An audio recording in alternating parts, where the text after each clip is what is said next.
Assalamualaikum warahmatullahi wabarakatuh.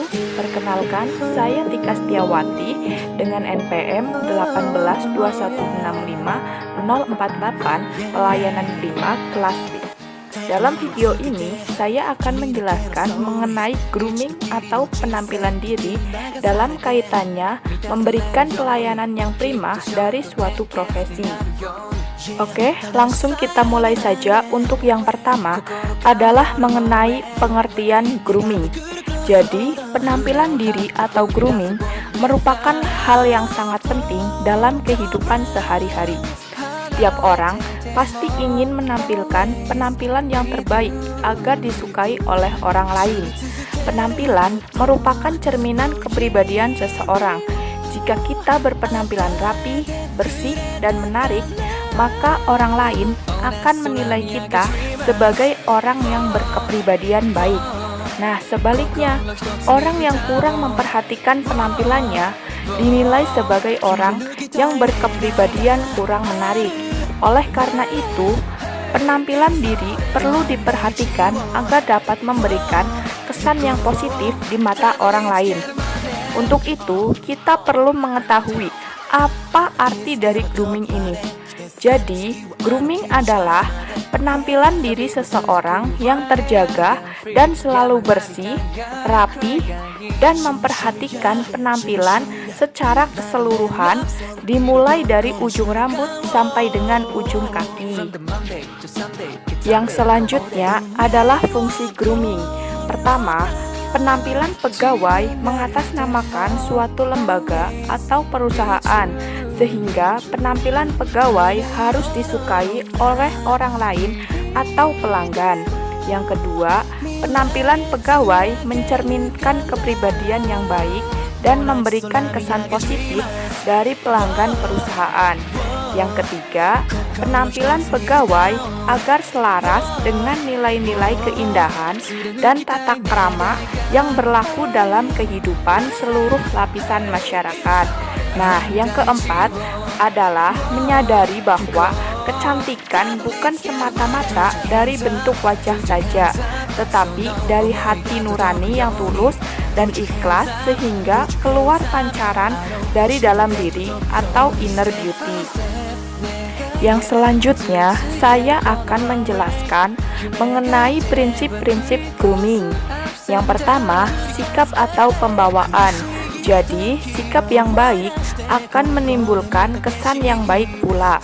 Dalam hal ini, penampilan fisik seseorang memegang peranan penting melalui cara berjalan, cara berbicara, cara makan, cara duduk, dan cara berdiri. Yang kedua, ekspresi wajah dan bahasa tubuh. Nah, hal yang terlihat dari ekspresi wajah dan bahasa tubuh yaitu yang pertama, cara memandang, yaitu pandangan mata saat melihat atau berbicara dengan lawan bicara.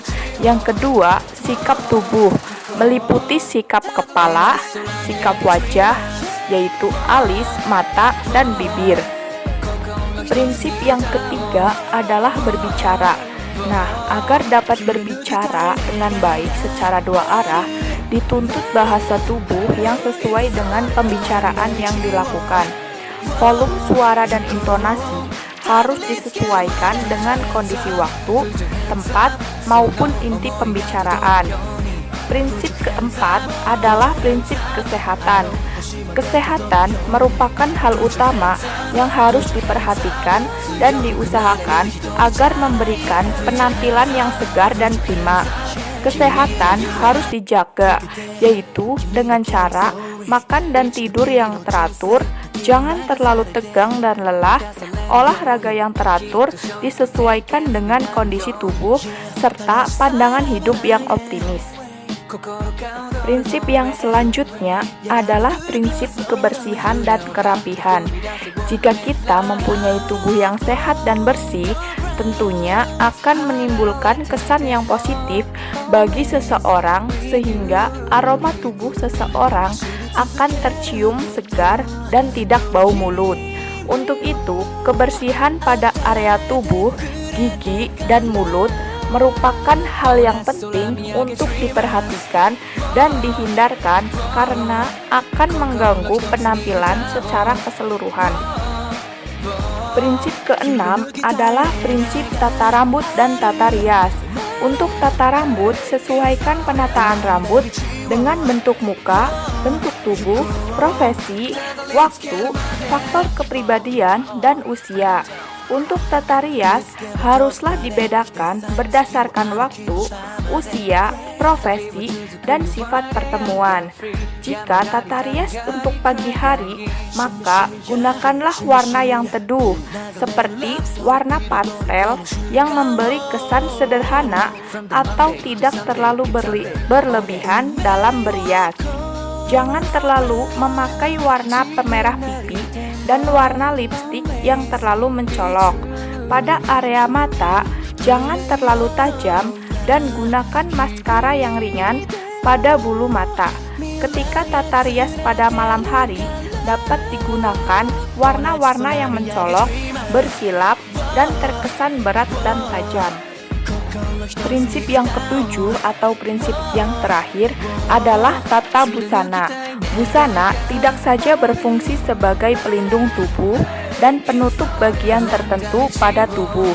Akan tetapi, busana memiliki fungsi lain, yaitu untuk memperindah diri.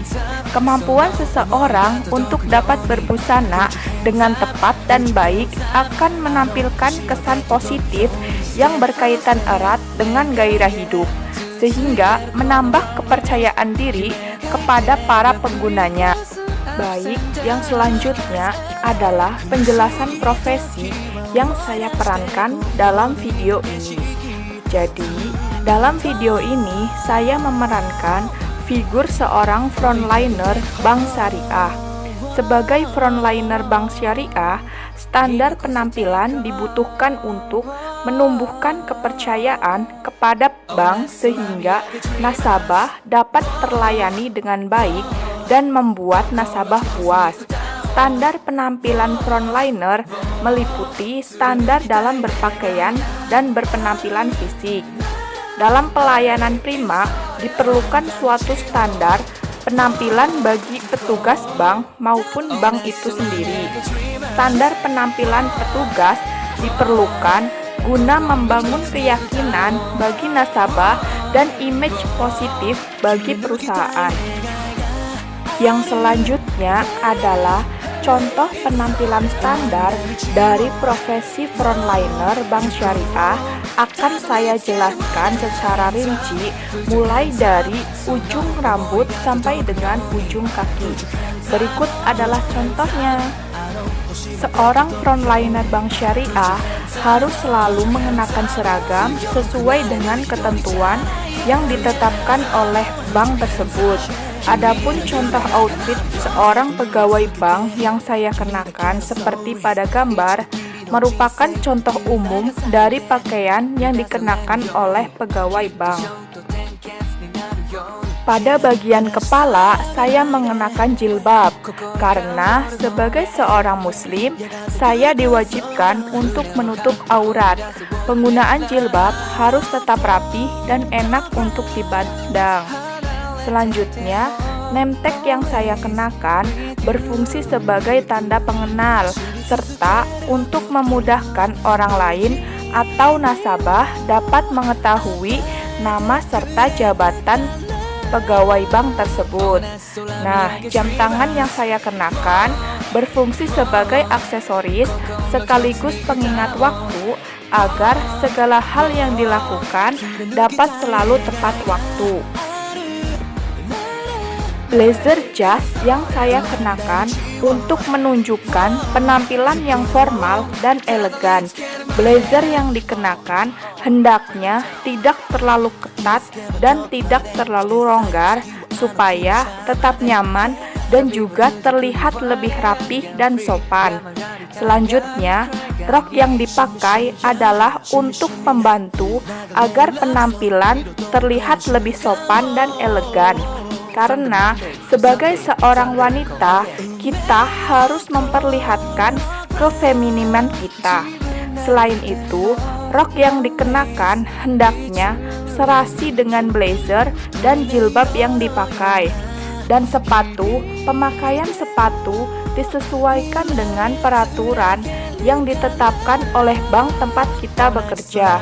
Namun, pada umumnya sepatu yang digunakan adalah sepatu pantofel dengan warna gelap, tertutup dengan hak yang tidak terlalu tinggi. Penggunaan sepatu agar memberikan kesan yang anggun, feminim, serta lebih sopan dan rapi. Dan hendaknya tidak memakai sepatu bertali agar tidak terlihat terlalu santai. Sekian yang dapat saya jelaskan mengenai grooming atau penampilan diri dan contoh dari standar penampilan profesi frontliner Bank Syariah. Kurang dan lebihnya saya mohon maaf. Wassalamualaikum warahmatullahi wabarakatuh. Salam prima.